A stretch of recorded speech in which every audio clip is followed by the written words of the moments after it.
প্রিয় ষষ্ঠ শ্রেণীর ছাত্রছাত্রীরা, আশা করি তোমরা সকলে ভালো আছো। ইংলিশ ফর টুডে লেসন 5 থেকে তোমাদের জন্য কিছু গুরুত্বপূর্ণ শব্দ অর্থ নিয়ে আলোচনা করতেছি। এলং এলং শব্দের অর্থ বরাবর।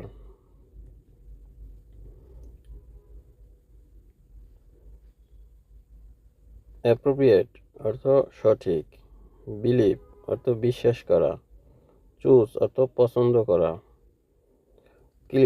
ক্লিনার অর্থ পরিচ্ছন্নতা কর্মী। ডার্টি অর্থ নোংরা। ইন ফ্রন্ট অফ সম্মুখে। মাইন্ড মনে করা।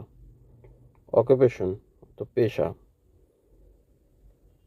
পাইল অর্থ স্তূপ। রিয়েলাইজ অনুধাবন করা। রাবিশ অর্থ আবর্জনা। সুইটেবল উপযুক্ত। টেক আউট বের করা। ট্রাবল সমস্যা। টার্ন ইনটু পরিবর্তন করা। আনহাইজিনিক অস্বাস্থ্যকর। ওয়েট্রেস খাবার পরিবেশক। ওয়েক আপ জেগে ওঠা।